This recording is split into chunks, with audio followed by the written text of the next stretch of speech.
Hello traders, this is Francesco and it's the 13th of July, new week, and a few things happening, of course, in the currency markets. But today I just wanted to focus on pound and the dollar because I've been focusing on the euro, and this is something I've been interested in for a while, although I don't actually trade it anymore.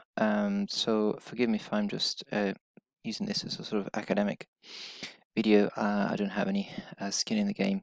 So take it or leave it, right? But this is the essence of the video today, is kind of to think about the pound from a fundamental view, because everybody's asking where the pound is going.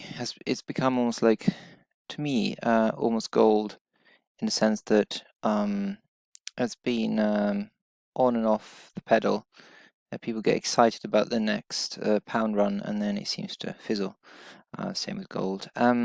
Is this the time to buy, etc., etc.? So what I thought I could do is to kind of investigate where the pound is at the moment. I just close that. And the pound is essentially, what I've done here is to take it from 2016. So from the beginning of 2016 here to the current day, and I've used a line instead of a monthly chart, instead of candles, because it compares better with the graph below. And I sort of aligned them as best I could, but you can tell that essentially there's a sort of telltale sign of things happening in sync, more or less. So you can see here this period in June, July, which is here. And essentially, this is the point of the Brexit referendum. And this here is the Google Trends analytics for Brexit as a term search in Google from January 2016 to July 2019. And essentially, that's where I've aligned them to. That's the July 19, so more or less that finishes here. You can see two things. One is the first spike in searches, obviously, around the time of the referendum.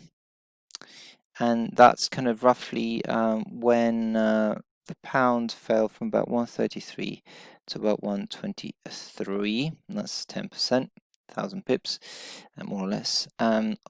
It'd been falling beforehand already from 146 roughly to 133. So that's quite a long way, 13%.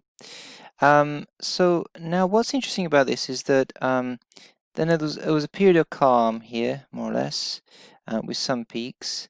But this period of calm, sort of all the negotiations period, allowed for the pound to creep further into almost where it came from. That's 141, which was this roughly this kind of area here. So past where it fallen from just before the referendum, and then essentially when the sort of the news of the referendum result, with the new government coming in, essentially becoming really the deciding factor for the country. So Boris Johnson became leader of the Conservative Party in July of 2019, and that's kind of where we're at here. But obviously this was a point of returning up for the pound, because it was a vote of confidence in terms of somebody coming in with a clear mandate of getting Brexit done. There was certainty again. But this is really interesting because at this point here, you can see September 2018, as Brexit searches started kind of becoming again spiked here for about a year. You can see that the pound had descended back down to sort of 127, and then it sort of crept up to 133, which was the same level as here in June 2016, just before the referendum. So we'd gone through this whole period, basically 2 years and a bit, back to the same level as June 16. We're nearly 3 years on, and it went right down as sort of interesting Brexit and the talk of kind of Brexiteer wing of the Conservative Party taking hold, and more interesting to Brexit and the different scenarios playing out started coming to the fore, and the pound fell to 120 to 23, roughly the same as after the referendum period. So all these gains undone and back to square one. Now at this point, the sort of interest in Brexit started kind of dropping, a new government starting to form, and pound going up and back to 133, same as in February 19 and same as June 16, and then falling again. December 19, Prime Minister wins the elections, and we're back to square one. Brexit is delivered. Brexit's delivered, and pound falls again from 133 to 124-ish, so 9 or 10% almost. Again, straight drop in basically 2 months. Then we've got COVID as well, so that's all kind of playing into that. Okay, so what I was going to say was, so the difficulty here is we see this sort of double hump here, and that's February 19, and that's January 2020.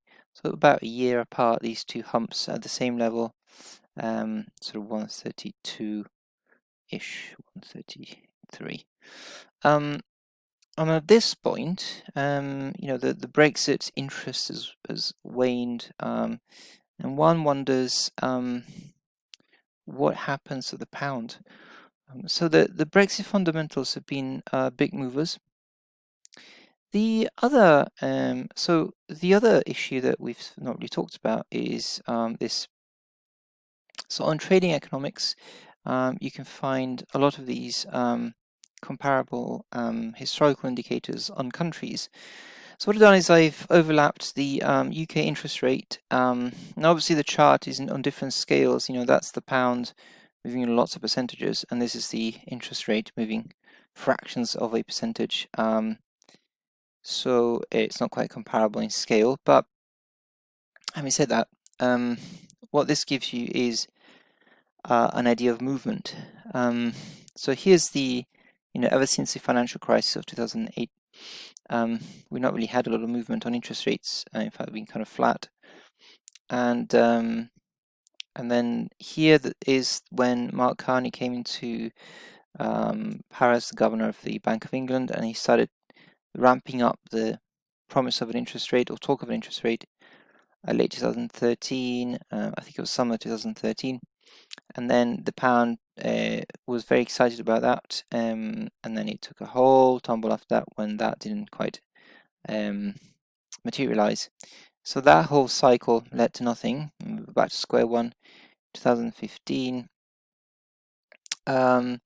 And then with the Brexit referendum, obviously we know what happened to the pound. The Bank of England then, instead of leading the charge here, actually was sort of behind the curve and had to accept that maybe it was prudent to take a rate cut. And then eventually sort of went back to where it was before the Brexit referendum.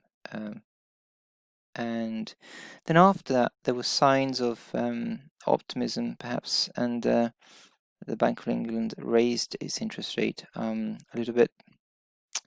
And that basically meant that from 0.5, sorry, we went to 0.7 roughly. So not a big interest rate rise.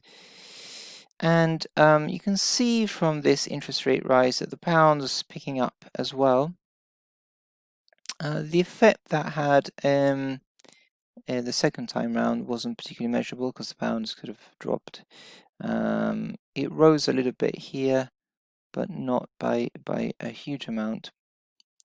And then it's been doing that sort of double hump there, and then the interest rate has been cut again, and the pound has dropped again. So again, trying to find sort of ways to create a narrative for the pound that might lead us to see where we might head to next. Now, if you're an interest rate junkie, then you might want to go to head off to the Bank of England's funky website and have a look at the actually quite clean page. Very easy to find information here. The MPC Voting History is right there. I've downloaded it, and here it is. You can see the rate there, and the emergency kind of meetings in March cut the rate by 0.50, and it was unanimous pretty much across the board. And and then a further reduction. You can see that in the last 3 meetings, the rate has been maintained by everybody. So if you think about this, and you got the governor here as well, voting. Obviously, we've got a new governor. That was Carney there. So what I'm trying to say was that we have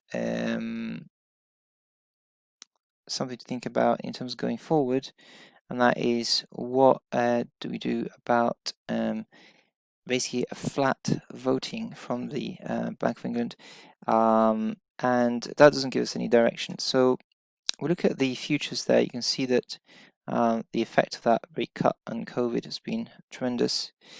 We recovered part of that. We're kind of a bit stuck here.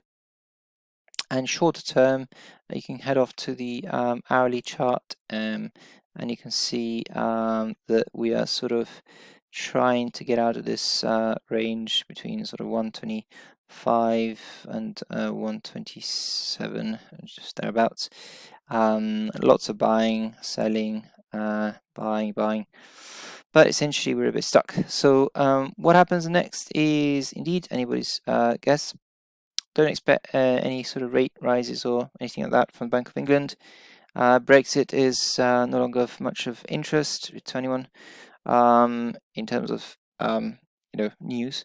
So there really is very little to spike interest into the pound buying or selling, and as far as I can see, the fundamentals have dried up. So trading might become a bit more exciting for intraday traders, but kind of hard to pick tops and bottoms really, or actionable price. Of course, you can go to RSI, etc., but it is still maybe trying to reduce your targets. So really, just my thoughts on a pound there in terms of fundamentals and price action are these. And I hope you enjoyed the video, and I'll see you now next.